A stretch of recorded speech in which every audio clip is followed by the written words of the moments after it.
You are a hunter, 15,000 years ago. You are tracking a mammoth, your spear slips, the mammoth's tusk catches your thigh and rips it open to the bone. You are 20 miles from your band. You cannot walk. The wound is already turning black at the edges. Nobody is coming for you, unless you can get back yourself. Or unless someone in your band makes a choice to carry you. And if you do make it back, what are they going to do to you? This is the story of prehistoric medicine. The answer will surprise you. Here's the thing nobody tells you. Ancient humans did not just die from bad injuries. They performed amputations. They drilled holes in skulls. They set complex fractures. Thousands of years before written history existed. And the real twist. Many of these surgeries were probably more successful than European battlefield medicine, just 300 years ago. We have the bones to prove it. Stick with me. Let us start with the oldest known surgery. In 2022, archaeologists working in Borneo found something astonishing. A human skeleton buried deep in a cave.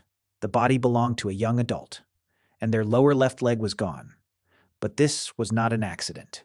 The bone had been cut cleanly, right through the middle of the shaft. And here's the part that should stop you cold. The cut edge had fully healed.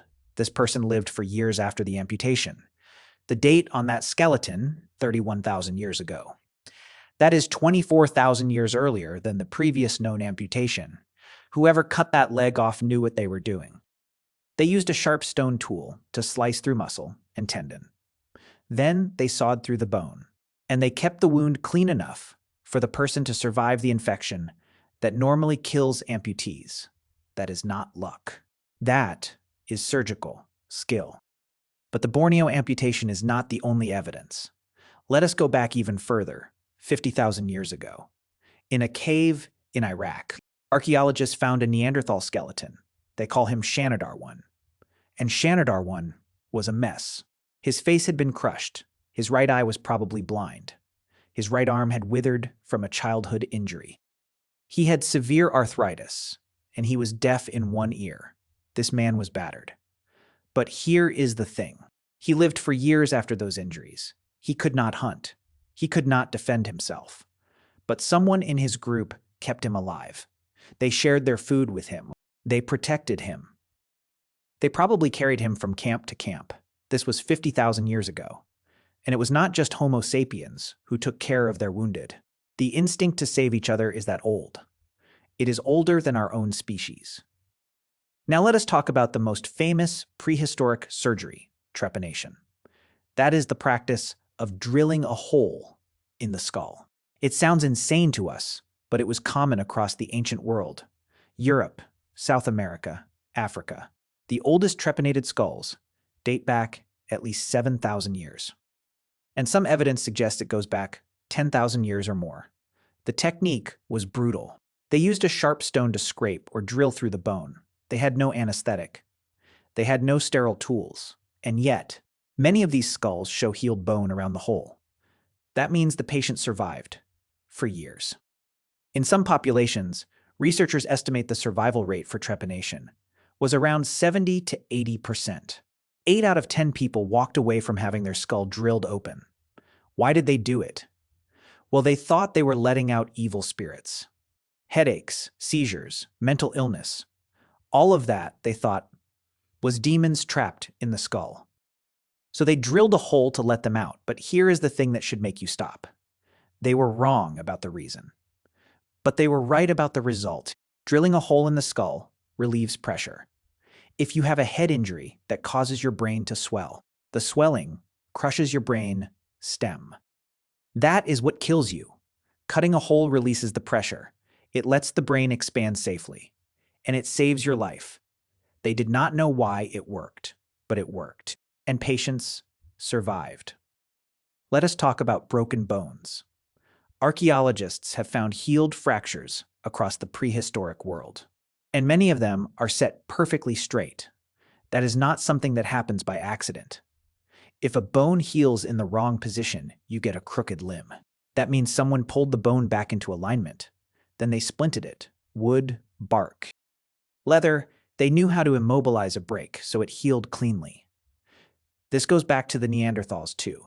Neanderthal bones show fractures that healed straight. They could set bones better than some medics in the 19th century. We will get to that. But the real killer in any injury was infection.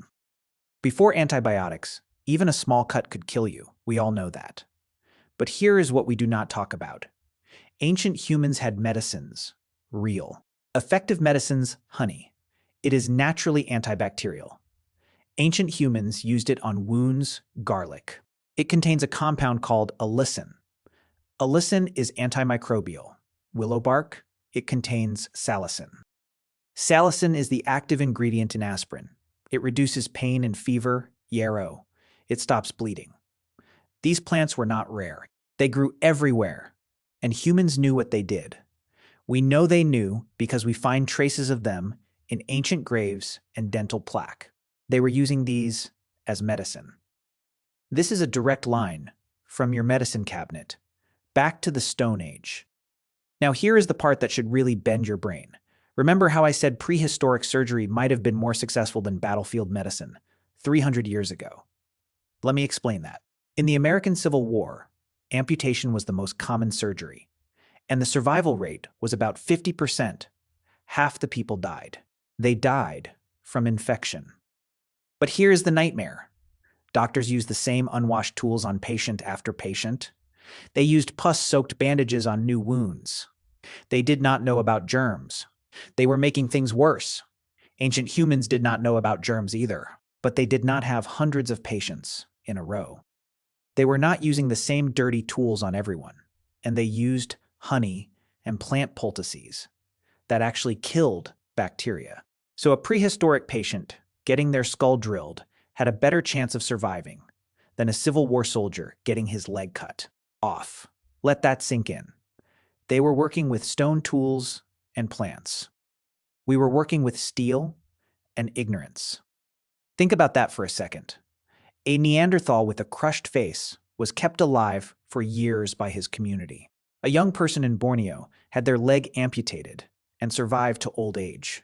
Hundreds of people across the ancient world had their skulls drilled open, and most of them walked away. They did not have hospitals. They did not have doctors. They did not have painkillers that we would recognize. But they had skill. They had knowledge passed down for generations. And they had each other. The instinct to save the wounded is not modern. It is not even Homo sapiens exclusive. It goes back to our common ancestors, with the Neanderthals. 500,000 years. The real story of prehistoric medicine is not that they all died from everything. That is the myth. The real story is that they refused to let each other die. Even when the injury looked hopeless. Even when the wounded could not hunt anymore. Even when it cost the group time and food and energy. They carried them anyway. They splinted their bones and cleaned their wounds. They drilled holes in their skulls because they thought it would help. And sometimes it did help. That stubbornness is part of why we are here. We survived because we cared for the wounded. Even when it was hard. Maybe especially when it was hard. So the next time you get a paper cut and complain, remember the person who got their leg amputated with a sharp rock in a cave 31,000 years ago and lived. You will be okay. Humanity has always been tougher than we give it credit for. That is a nice thought to sit with. There's a whole world of these little human mysteries, the ways we survived against all odds, the strange things our ancestors did, and why we still do some of them today. Stick around if you are curious about being human. We have more to share.